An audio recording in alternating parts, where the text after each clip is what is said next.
Hello, everyone. It's Kristi. Welcome to my October patron hangout. Where did this year go? Oh my goodness gracious. How was it October already? And the November elections just around the corner. I am here with two of my patrons. We've got Marianne, because in Germany you pronounce all the letters, and Tom. And before we came on air, Tom was going to tell me all about the exciting things one can see in his downtown. So please continue with the description. The guided tour. Well, first there's a place to. There are several places to eat that are kind of nice, but the one that I thought might be intriguing for you, and I would like to get your feedback on, is there's a British pub. It serves pub food, and I like it. I think it's pretty good, but one that's an option. Yeah, I'd love to try their mushy peas. I don't know if they have mushy peas. Well, they have to have mushy peas if they're a British pub. That's just a rule. I'll tell them about it if they don't have them. But if we do, we have to order them. Well, the University of Wisconsin Stout is in Menominee, which is the place we're talking at, and they have a hospitality program, and so they have they have chefs. They teach cooking and menu preparation, things like that. So the restaurant is made by those people, by people from that program. So they are, they did kind of they did some sort of traditional British food, and then some fusion between British and American, and a little bit of American stuff. So I don't know if they got mushy peas or not. Well, maybe I can get them to make them on the side. You certainly could have them mush the peas if they don't have them. But then also, there's stout if you wanted to see a university. It's also downtown. Then there is a golden era, gilded era jewel box of a theater, a world famous or world class, tiny little jewel box of a gilded age theater. That 1920s. Downtown Menominee too. 1920s. Is that no 1890s? Oh, okay. Sorry, I wasn't quite sure what the Gilded Age, not the flapper age. Okay. 30 years before that. So and that is beautiful. The theater, and that's where my library as a kid growing up was. So I thought it's in a big castle, stone castle like thing, and I thought growing up that's where you kept books in castles. Oh, I wish that was true. I wish that were true all over. Yeah. I wish all libraries were castles. That would be so much more. That would be better life. Yeah, and there's beautiful in our lake. The lake right in the middle of right in downtown is beautiful at this time of year. During the summer, it gets full of algae, green algae. You can almost walk on it. It stinks. But by this time, after a couple of frosts, it doesn't stink anymore. It looks pretty again. My dad sent me a video of his backyard, and there were flurries coming down, but not like sort of like nice flurries, more like 30-mile-an-hour winds from the side hitting you in the face, pelting you in the face kind of flurries. So yeah, we had that too. I don't know if you saw my Facebook, but what I did get pictures of snow a few days ago. Oh, I did, yes. And then we had last 2 or 3 days we had winds from the west at about 20 to 30 miles an hour, gusting to 40. It's the gutters are clean. I'm bringing a scarf with me. I'm just going to sleep in it. I'm going to wear it all the time, even in the shower. Because I cut my hair really short now. I don't know if you guys saw the last video. When I turn my head, you can see how close the back of my hair is to my scalp. And shorter than the picture? Well, not in the front. It's a little bit tidier now above my brows, but in the back, I've got sort of like the 1920s undercut. So it.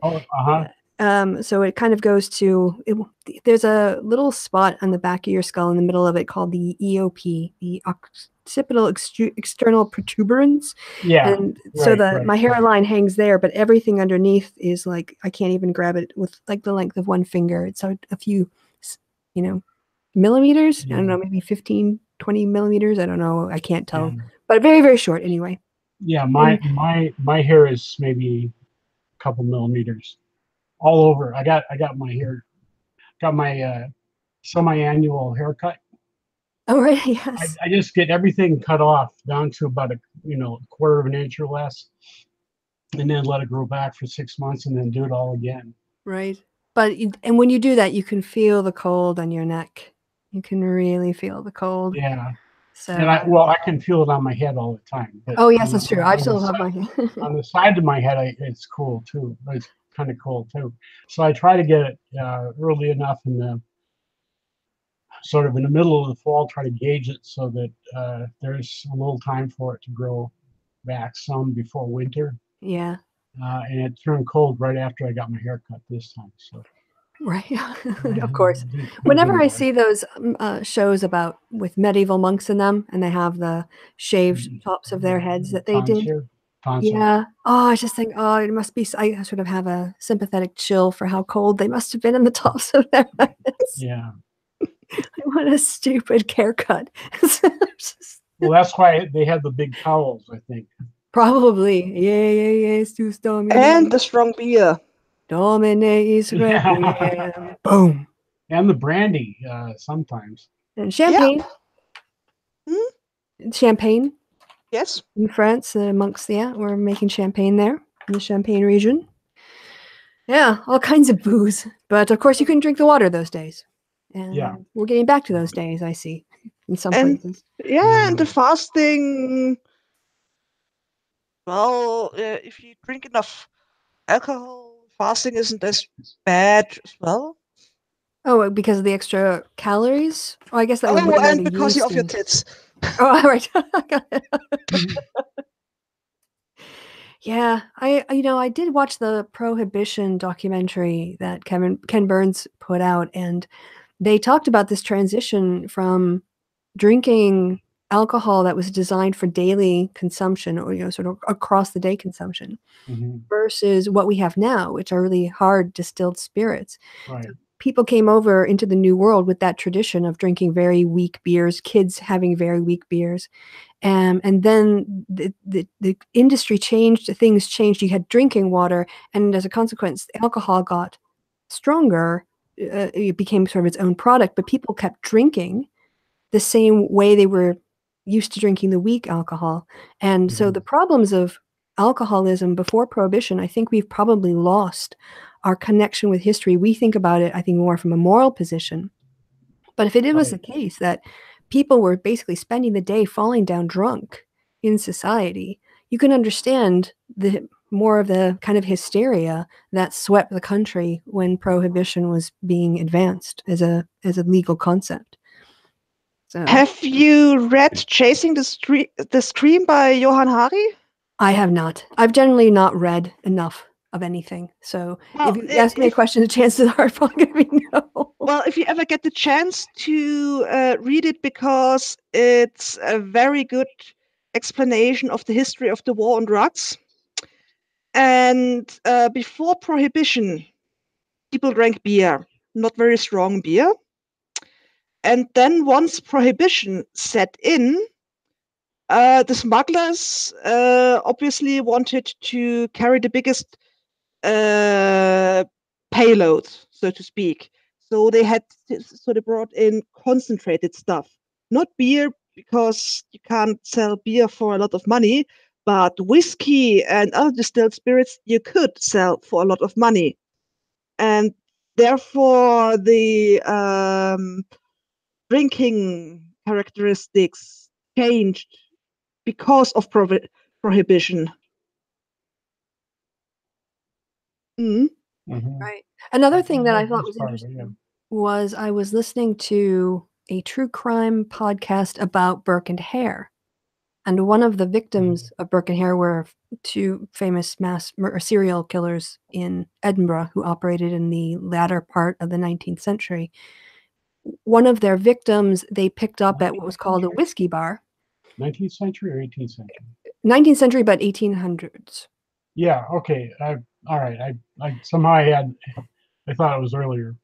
I thought it was in the 18th because it was all about the scientists needing corpses, so it would need to be. I think I always place it sort of Sherlock Holmes time in my head, but I could be wrong about that. So maybe I'm wrong. But anyway, they were two serial killers.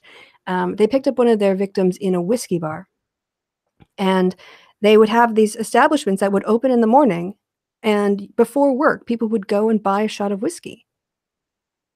And like that's where they found one of their victims, and I just thought that's such a weird concept, and it reminds me how more communal living was, especially in a city like Edinburgh where there's no room, compared to how we are more atomized today. But just the thought of like stopping at a whiskey bar on your way in to look for work or do a job or something was just mind blown.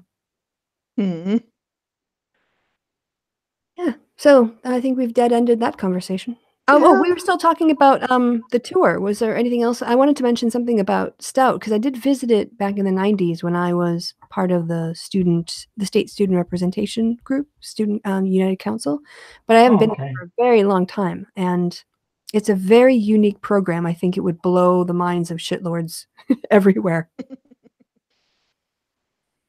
But yeah, was that it, Tom? That Yeah. the lake and everything? Okay, right. Yeah, so Stout it's really a unique 4-year degree. It is entirely, I think, or predominantly a business school.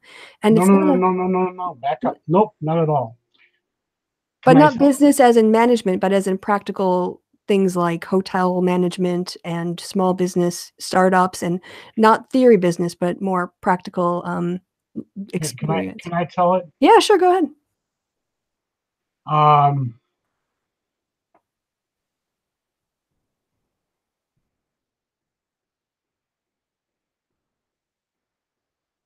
Okay, Burke and Hare were first third of the 19th century. So before she left home. Okay. Yeah, earlier. 1830s, University of Wisconsin Stout started as the Stout Technical. No, it wasn't even that. It was Stout Institute for shop, sort of shop and home ec, but more advanced than high school. It was to train shop teachers and home ec teachers. Now this is around the turn of the century, 1900s, somewhere in there. And it started out as just very practical for manual arts and in home economics writ large.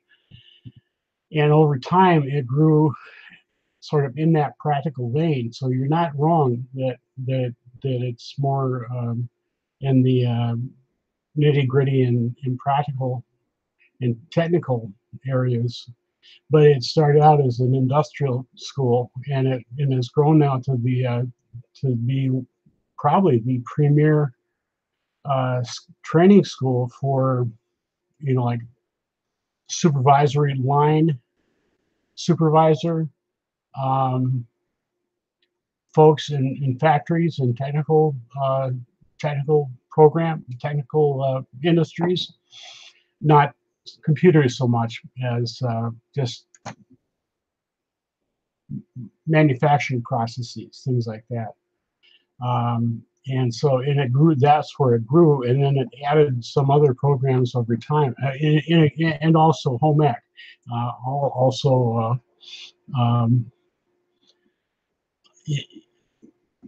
Again, writ large, and home ec grew into more family programs, teaching. Well, don't want to get too far into it. But anyway, so you had those two thrusts that were the main thrust from the beginning for sort of typically boys things and typically girls things. Only at a supervisory level, not the CEO or like that. It was like the people who did the work and ran the shop that did the work. But they added another program in the 50s or 60s in art, oddly enough. It almost took a left-hand turn, and they put in an art program, and they got a really good art program now, too. And over time, they built other programs like the hospitality program that they have now that trains hotel and restaurant management. It's again, what they do a very narrow set of things, but what they do extremely well. They also have vocational rehabilitation that's best in the Midwest, at least, and maybe it's one of the best programs in the country. You most of the time, people in the voc rehab program want to stay in Wisconsin because they want to be close to Stout, and most of the time they can't because the earlier grads from the program have taken up all the voc rehab slots in Wisconsin. So right lately they have to go away. So they have really good programs for what they do. And you went there and learned something entirely different, apparently. What did you? Insofar as they don't do a traditional sort of like, an English language department and a social science department. It's a school. Well, they have them, but it's just right, that's not the focus. Right, exactly. It just, it's what so these sort of practical businesses, it's a 4-year degree. This is the weird thing that makes Stout unique, is it's a 4-year degree like any other campus in Wisconsin. It's a bachelor's of, I guess, science, I would imagine, but it's unlike. You can get arts too. Right, too, but I guess I'm focusing on the unique aspect, like like Johns Hopkins is known for international relations and medicine, and Stout is known for this. But what was really surprising when I did the tour, I can't remember if it was when I was a county supervisor, because this was one of the subcommittees I sat on, or if it was when I was a student rep and we were visiting Stout. But on the campus themselves, they created a place for micro businesses, for people who were just starting out, and if they had a certain profile that matched the curriculum, they could have a place on campus to keep as their office and to do things. So the one I think I remember the most is a guy who was like removing interiors that had mold in them or asbestos or dangerous materials. And so he was doing that work, and they were hosting him on campus, and he was like, using the kids were using his business as a case study and learning things about it. And so they were trying to both create employment opportunities and, start small businesses in the area, as well as have students see the practical day-to-day challenges of that process, which I thought was just really, really great. Yeah, and they developed that into a tech park. Oh, that's fantastic. Okay, so that grew up to a tech park, that little micro. Wow, wonderful. Well, I mean, I think there's probably still the micro stuff in offices on campus, but they have a bunch of land on the edge of town, and there is a tech park there where they have brought in some variety of things, but some of it's high tech plastics and electronics, things like that. Mm-hmm. So yeah, they're a big part of the community, and the community tends to not like them. Oh, because they bring in all. And why is that? Why does it? Well, is it towny? Is it the college towny divide? It's a town gown divide, but it's a little bit worse in some ways. It's better in some ways. It's better. Some ways it's worse. But the ways that it's worse are that the university started out downtown, middle of downtown, and it started small, and then and then they wanted to expand. They were growing, and they wanted to expand the buildings and such. And there was a discussion as to whether to expand downtown just add on a building here and a building there, where the old buildings were, or if they should just move the new buildings to the edge of town, where they wouldn't take up the valuable downtown tax base, and they stayed Oh, downtown. okay. So now they've got And now property tax rolls. now they've eaten up a big chunk of the downtown. And downtown, like most downtowns, has pretty well. It died and has come back some, but it died. But it died primarily because of the Kmart and Walmart and things like that out by the interstate. Not so much because of Stout, but Stout gets the blame. Right, right. And then you also have Menominee is a city of, when I was growing up, it was about 9,000 people. It's maybe 15,000, 16,000 now. And the university, when I was growing up, it was probably about 5,000 kids. And now it's, well, no, it was like 3,000 kids. Now it's about 6 or 7, I think.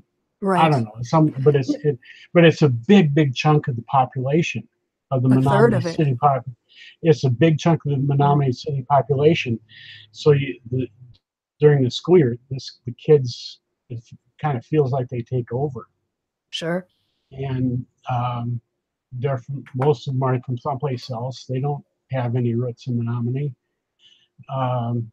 So it's town and gown writ large, but it's more because of the location of the school and the size of the student population to the city population. So yeah, we also have a lot of international students, and two over the last 30 years, 40 years, 2 or 3 international students have been murdered. Oh my gosh. Mostly by drunk fights. People were drunk and they got mad, and they one of them got run down behind the movie theater and in the alley behind the movie theater. Another one got run off the road. Or, well, he was on his bike, and he got shoved off his bike and into a railing and broke himself. And it's just these dusky students have been murdered or have been killed. Yeah. Probably murdered by stout and or young townies. Right. So that leaves that leaves scars. Yes. For a lot of, in a lot of different ways, and obviously for the families of the victims, but on the community too, and the reputation of the university, and right. Yeah. Right. And maybe I probably remember and care about it more than most people do, even most stout people. But it's it's one of those things. It's there. It's every once in a while you get reminded that there are some real redneck assholes in town and in the school. Yeah. Well, when we did the Culture Club episode on the town where Matthew Shepard was murdered, I can't remember its name now, even though it's like the title of the play. But one of the things too, that they initially assumed that it was an outsider or drifter, and when they realized it was someone that they knew, and then it was actually people that they knew, they had names and faces, they were classmates or friends with their sons or daughters or whatever. It left the community itself was very traumatized in terms of its perception of itself and the reality of itself. And I think especially when you have a sort of Midwest nice, the kind of racism, people tend to say, well, we're not the South. Right. And so we're not like that. It's a different kind of racism, but it's still racism. And it's still potentially, in cases, deadly. Yeah. I grew up thinking that the racism around here was almost benign, and that it was sort of perfunctory. Oh yeah, black people were this, and Indians were that, and whatever. But over time, I'm beginning to think that it's more than perfunctory for a lot of people. Yeah, it's the classic thing in that movie was, oh, we're not homophobic as long as you don't put it in your face, as long as you're not gay in front of us, Right. as long as you're closeted, and that yes. we don't care. So But we're then, I mean, homophobic in a way that, in a deniable way, the way that we can deny it to ourselves. right. It's about the person who has the problem with the gay person, making them feel comfortable, not about the equality. The fact that the straight people, we can hold hands and have PDA and do all that stuff, and we might get tongues clucked at us for kissing in public, but we won't be beat up for it. And No. yes, and Except at night in the dark, at a bar, or by people who are just at a bar. yeah. So that whole idea of we're live and let live, as long as you live according to the way we want. Right. That's oppression. Yeah. Oh. Well, that got heavy. Yeah. Okay. Jonathan, as you know, yes. some random geek is not here. I love this part. The bastard. I'm going to lock the screen on Tom. All right. So he won't be able to do his legging show. Now, I did not plan this, and I did not coordinate with him. But Sure. Well, no, I didn't. This is because I just got lazy today. I'm just joking. The weather has turned cold. It's gotten to the point where I'm starting to wear long underwear on a regular basis, just so I can keep the heat down a little bit in the apartment, although I don't keep it down much because I'm old and I get cold easy. But anyway, point being, I got lazy today, and so I left on my long underwear, and I'm wearing my long underwear top. And all right. Oh, look at that. My long underwear bottoms. Leggings. And I got shorts on, so don't worry about any bulging or lack thereof, like Kevin kept pointing out about Carl. Or lack thereof, yeah. Well, I should have stuffed something in there just to make sure it was not embarrassing. Not that this wasn't embarrassing, but today is my cat burglar sheep day. Nice look. Very good. So, Em, you haven't been talking too much. Yeah. Oh, by the way, thank you, Tom, for the fashion show. Oh, you're welcome. So, what I was wondering during your discussion about that university you kept mentioning. Yes. Does the US have something similar like we do in Germany with the apprenticeship thing and trade schools and so on? Do you know that? Associate's degrees? More like a polytechnic. Well, we have associate's degrees, which are like a 2-year degree, and a lot of times those are in a more practical skill, or they're a vocational technical colleges where you can study to be like a firefighter, or for different things that are you don't have to do like the general education requirements that you need to complete for a bachelor's degree. Yeah, no, what I meant is no, you do though. Why don't you describe the education system where one would track into this? Because Germany has a tracked educational system. Yes. So start at the beginning. You have to do the Grundschule. You have to do primary school, and depending on the state you're in, that's 4 or 6 years. Bavaria is special because the children are split up after 4 years. And then there's 3 tiers of secondary school. And sorry, what age again would you start this secondary school tiers? Depends on the generally. I was 10. Okay. So 10 to 12 kind of range? Yes. So 10 if you're in a state with 4 years Grundschule, and 12 if you're longer. Then the secondary school, there is Hauptschule, which is until 9th grade, which you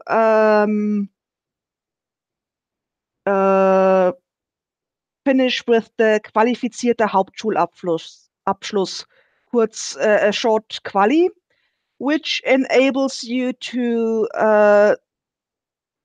be an apprentice somewhere. So let's say you want to become a builder. You go to a builder and hand in your certificate that you finished school. He teaches you the practical stuff over 3 years. And at the same time, you go to Berufsschule, where you do more. And Can I just say, Beruf means career, so it's a career school. Yes, where you do some general education, like more math, more language, more science. And usually you have this in blocks, like you're 2 weeks at the business, 2 weeks in school, and at the end of it, you are a journeyman, a Geselle. And if you're really good at what you do and have a head for business, you can go further and become a master. And if you are a master, you can open your own shop. So that's what it takes to, Yes. It's so you keep going with the different levels, but American education is nothing like this, and we'll explain after you're done with the really complicated German system. Yes. So the second tier is Realschule. This goes another 6 years until 10th grade. And you finish with Mittlere Reife, which is something like middle ripeness. So it's Middle readiness. Middle readiness. So if you finish with that, that's people who go on to become nurses or child carers, go in the other medical support roles, who go into lower tier banking, the people at the desks, who's the tellers.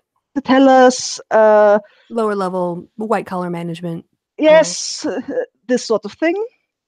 The last and yes. Then there's Gymnasium. Grammar school is, I think, the most analogous thing, which is depending on the state and depending on what the legislative of the state is thinking this week, 8 to 9 years. So you end up at with a maximum of 13 years in school, which is what I did. And then you get the Abitur, which is the it's the unlimited license to go to university. A diploma. Yes, diploma. And what I have found you have no limitations on what you can do with that. There's different ways to get a kind of limited Abitur, where you're limited to a certain subject matter like science or some social fields, things like that. Yeah, but generally it's very complicated compared to the American very complicated. system. And what I've found is that, I had a few months until my 19th birthday when I was finished with school. And what I have found, because at university in Germany, you don't have all those general education requirements, because we have already done that in school. Right. And if you compare college courses to the stuff we do in the last 2 years of school, that's the same thing. So in Germany, when you want to go to university, you have to have had calculus and all kinds of things that you don't have to do in high school. So I often hear people yammering about, well, Germans, they're so long in school and it takes ages until they're ready for work. And well, yeah, in other countries, students get out of school earlier, but they then go on to university and have to learn the stuff we already learned at school. Yeah, I mean, the total number of years don't really change. Yes. You know, I was 22 or 23 when I graduated with my Bachelor of Arts. So, you know.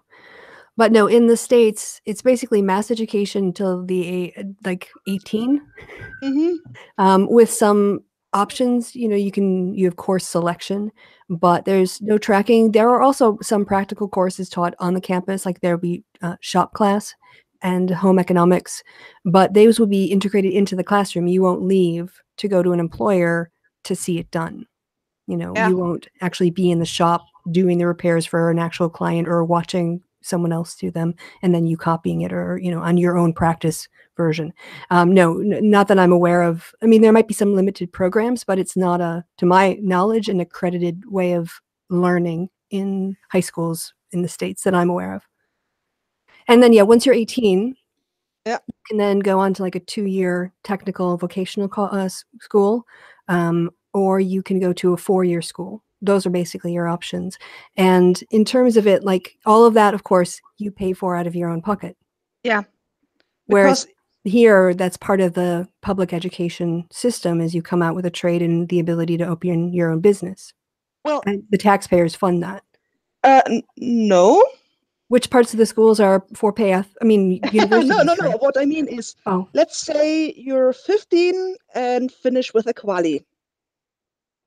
You then go to the business and say, I want to learn from you. And then they pay you. The business pays you for being an apprentice there. Of course, it's too much, but right. You're 15 and you are earning a salary. Right. So that's what I meant. You don't have okay. to. The taxpayer isn't paying. The business is paying because they get another worker that they have to train. And presumably they have standards of what the apprentices have to be able to pass that are, very German. Exactly. So that everyone gets good treatment and fair education. It's grown out of the old guild system we had in the Middle Ages. Right. And of course, as an employer, you don't want a reputation as being a bad educator. So yes, because your apprentices, if they are good, will reflect on you. And if you train good people, you get a good reputation. So, Tom, what do you think of the German system? Have you ever heard this before when you were in school or anything like that? Not in school, no. I'm American. We don't know shit. Okay, I wasn't sure if you'd ever sort of come across this. So, what's your impression of this? Since then, I've learned, this. I've heard this before. It's just I don't know that I've heard it so compact and succinctly.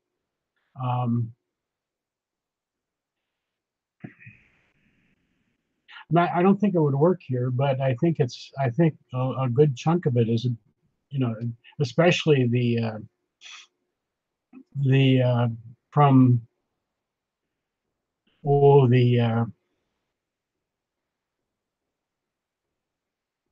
trying to think of the years.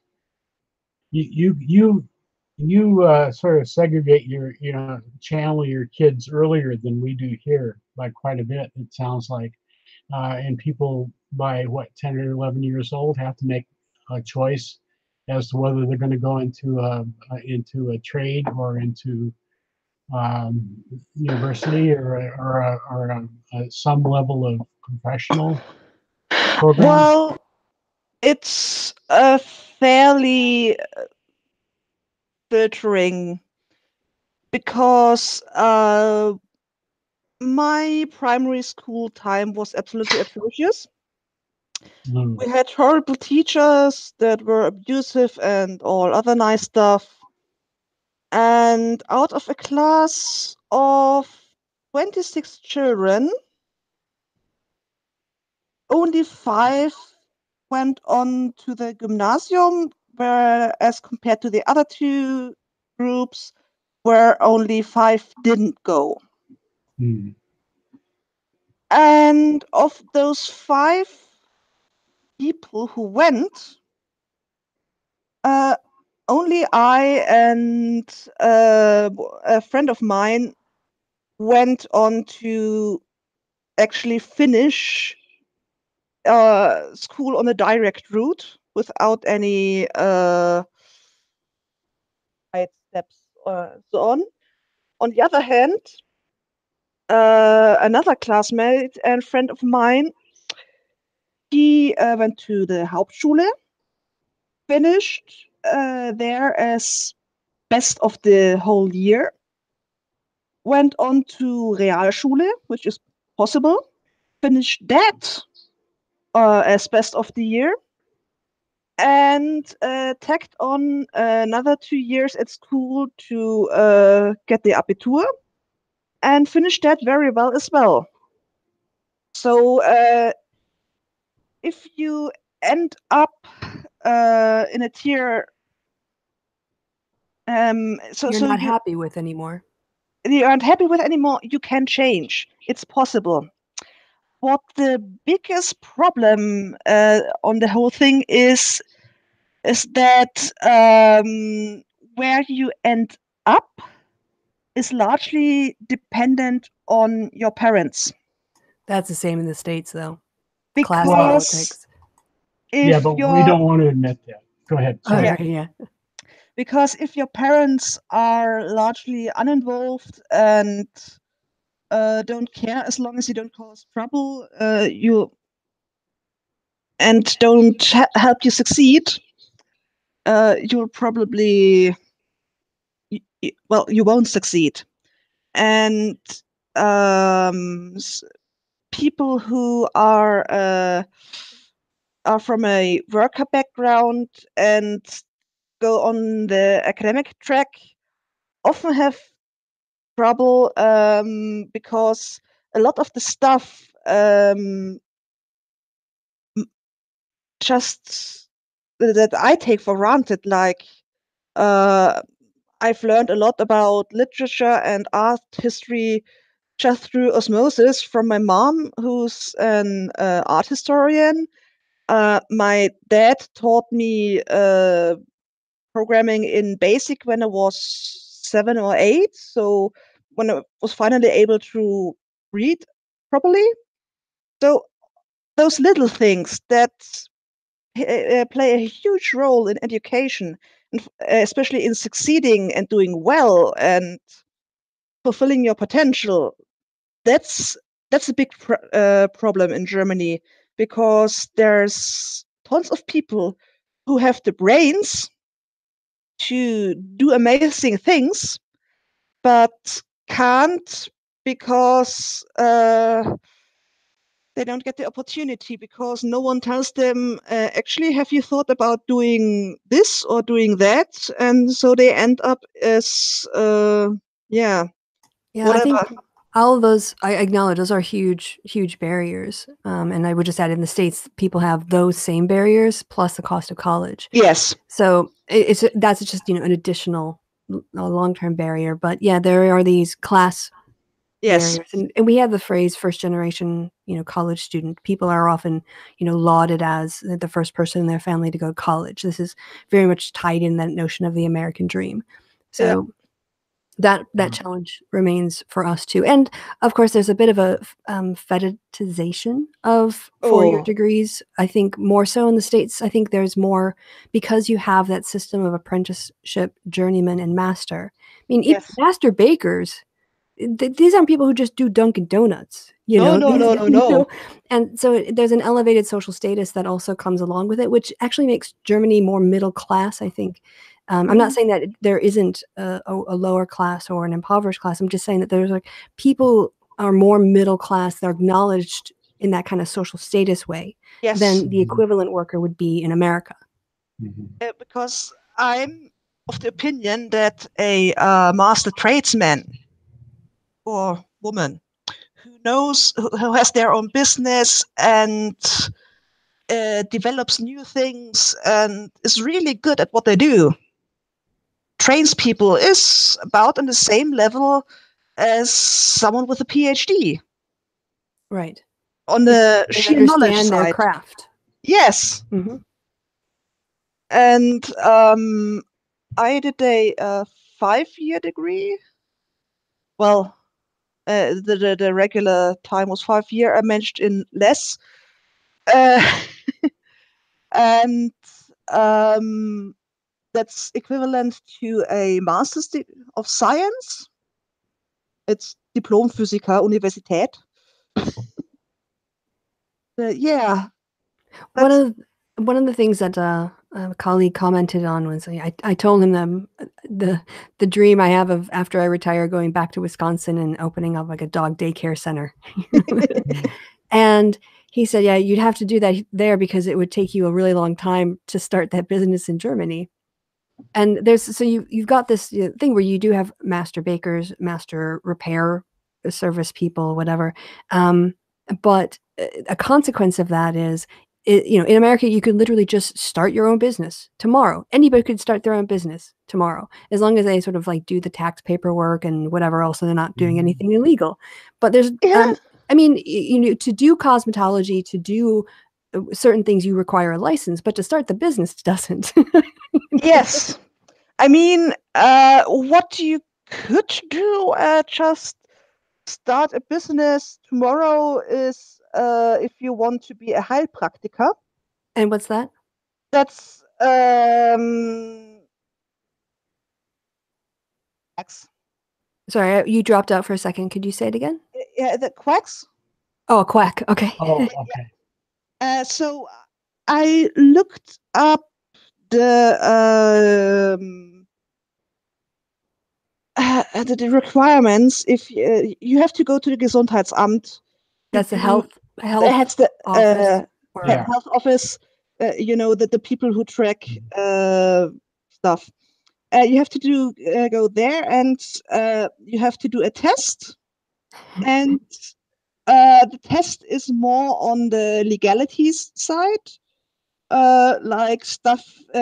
You have to learn what you can do, what you are not allowed to do. So you can't prescribe. You can't prescribe prescription meds, but homeopathic stuff and the like, and you can't give shots. Mm-hmm. But you can every kind of woo you can do. As long as you pass the test. As long as you pass the test. And the biggest hurdle for me would be the health check, because I'm not entirely sure how they are on mental illness. So as long as I'm not too crazy for them, I could go to the health office tomorrow, pass the test, and I could open shop as a aura reader or what have you. But you'd also know what your limits were, and if you broke the law, you couldn't plead. Oh, I didn't know. Yes. Mm-hmm. Fair enough. That calls for some thinking. My dad was. What could I do if I went to Germany? I mean, I could have a second careers of. I have so many ideas about stuff I could make a lot of money with. The only problem is I have a conscience. Right. Damn, damn ethics. Yeah. Yeah, those damn ethics. I would I would provide the technobabble and stuff. My mom would write it beautifully. She writes marketing texts for a living, so she can sell things with her words. Right. And as the face, we would use my dad. We would put him in a white coat because he's blonde, blue-eyed, looks really trustworthy. So we could make money. If only he didn't have that pesky conscience. Mhm. Ah. All those things that get in the way. Yeah. So before we wrap it up, I wasn't sure to bring it up. I guess I'll bring it up near the end then. But Mariana, you were in the chat for my Hangout earlier today. Tom, it's early yet, so I don't expect Yes. you've had a chance to see the Hangout I did. No. If you are okay with spoilers, Yeah. sorry, Tom, if Tom's okay with any of your reactions that might contain spoilers, I don't really think it will. It's a boring academic talk, but I was just wondering if I could get your feedback on the one, how much you knew about the case or whatever, or thought about this before you came to the video and understood rape culture. And then what did you think of the video, and what do you think now, sort of having had me present it? What I knew of the case is what's been in the media over here. And I watched a bit of the Lawful Masses stream. And well, what you said in your talk matched very well with my own personal experiences. Because, for example, in the mid to late 90s, there was the case of a boarding school in Austria where then bishop, well, the headmaster of the school, who was at the time the scandal broke open, was a cardinal, had raped dozens of teens over the years. And one of my dad's colleagues was raped by that guy. And when I was in 3rd grade, so I was 8, our religious education was taught by the parish priest. And he had us for the last lesson of the day, and he insisted on marching us down to the school gates in, those 2 children holding hands going in a line. In a line, yes. And we had gotten a boy from who had been expelled from another school because of his behavior, and allegedly he had beat up a girl somewhere, and her older brother, who was about 12, I think, waited for him to beat him up. And so there was this 12-year-old boy beating up the 90-year-old boy, and the 2-meter tall 70-year-old or 65-year-old priest. The only thing he would have to do to stop the whole thing was grab them by the scruff of their necks and pull them apart. Instead, he slapped both of them hard. This was swept under the carpet. Nothing came of it. The only thing that changed was that the priest wasn't allowed to teach anymore. So bad stuff happening, bad stuff being covered up. That's no surprise to me, because I've been groped by a Catholic priest, and I just didn't bother reporting it because I knew nothing would come of it. So, yeah. So for me, it was a bit preaching to the choir. Sure. No, thank you for sharing that. And I'm just so sad for you and for all the other kids. Yes. So I know so many people who had stuff like that happen. Also, I know of nuns doing this kind of thing, raping boys and girls and what have you. That certainly has not come up yet. Uh, And if it's it going on, and will. I don't think women are perfect just will. because they're women. There's in Germany there were lots of children's homes in the 50s and 60s that were run by religious orders, women, and it wasn't so much sexual abuse, but well, regular abuse. There was one woman described that she had to dig her own grave one night because the nuns made her to, because they said, and if you don't straighten up, you will go in there. Jeez. Yes. So then there's the whole Magdalene laundry system in Right. Ireland, Yeah. where they, and the industrial scale theft of children all over the world that the Catholic Church did. So Mhm. there's much, much more. Yeah. Very much more. And nuns will get theirs yet. Yeah. They will.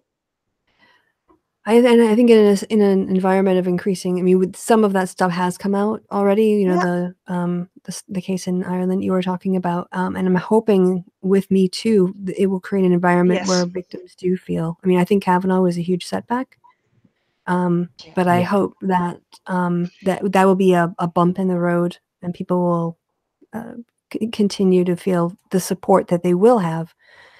Will be there waiting for them when they do step up and speak out. So yeah.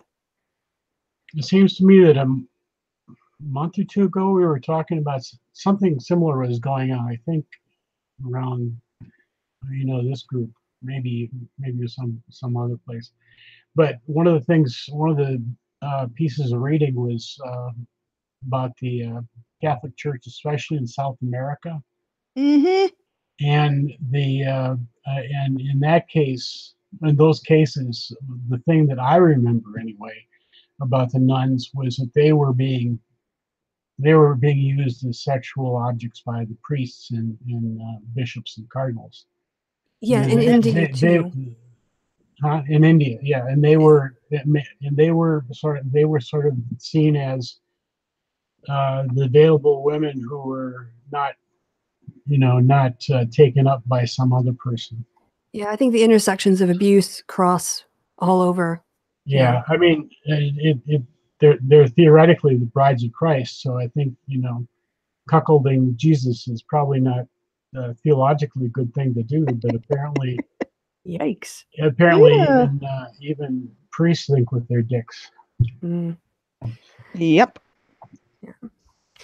Right. But Well, I think from my experience too, well, I'm not Catholic, but the Catholic school, the kids in high school that had come up through Catholic grade schools in my area, um, the the viciousness of some of not all, but some of the nuns was legendary.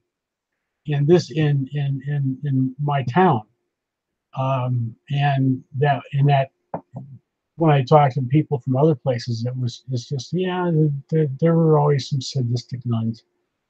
So that's always there's sort of an undercurrent there that doesn't surprise me that gets really bad. And so the Magdalene laundries and things like that, and offshoots, well, things that are similarly awful.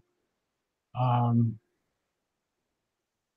it's not a big step from what I've always heard about some nuns. right. And yeah, the whole sort of stereotype of the scary nun, but this is actually like going into abusive, and of course, Right, exactly. corporal punishment. It's certainly a step up from that. Well, Mm-hmm. can we find a more? This has been lots of fun. Oh yes. fun. Yeah. Well, I think we sadly, well, like I said, I wasn't sure when to, if to bring it up. I'm really glad I did, but we should definitely find some last topic to talk about to wrap this up. I suppose the Brewers it's too soon to be feeling proud of how well they've done, or is it not, Tom? What do you mean of what they've done? They lost. Well, but look how far they almost made it, right? Well, they got halfway to the National League Championship. But when was the last time they got close to doing that? In the 90s. Yeah. I think 98. So Maybe even earlier. Maybe even earlier. Yeah. So for me, like, I was impressed. I think 92, in fact.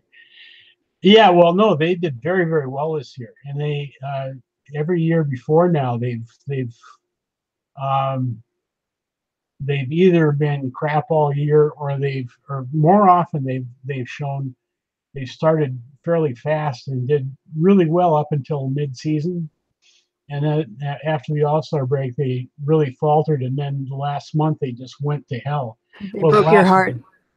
Yeah, in the last month, and this year they faltered a little bit after the All-Star break, but then they came back, and in the last they won the last, I think, 8 games in a row of the regular season, and then they won. They beat the Cubs in the one-game playoff, and so we knocked the last year's champions out entirely. Well, not entirely. They may still have a shot at. No, wait. No, it's the Red Sox versus who's it? Dodgers? Well, we knocked them out of. They still had the wild card to play, and I don't know if they. Okay. I guess they played the wild card, and they got beaten by Los Angeles. We played Los Angeles, they beat us. So, okay, that's where that is. So they're knocked out, but we knocked them out, and we had, I think, the best record in the National League at the very end, the last game. We won, and Chicago lost, and yes, 1 game difference. So there's that, and we beat the Chicago Bears in the first game of the regular season for football. This year has been a crap year for the Packers, but we won last week at home. The game was really crappy, but Rodgers turned out to be the star, not only of the game, but he was the player of the week, the offensive player of the week. He turned in something like 425-yard passing game. Wow, that's like Brett Favre. Yeah, and he did it. And he did it on a leg brace, and apparently he was bleeding from some wound he got during the game. Damn. He's amazing. Is he part Terminator? I don't know. He is broken a couple seasons. He was out for a long time. He was out for most of last season with an injury, collarbone. He broke his collarbone. Oh wow! And that takes a passer out of the game for a while. Yeah. So he's funny. He has these fragility issues, but he plays. But if he can play, he will play hurt, and he'll play extremely well playing hurt. So it's frustrating because you can never count.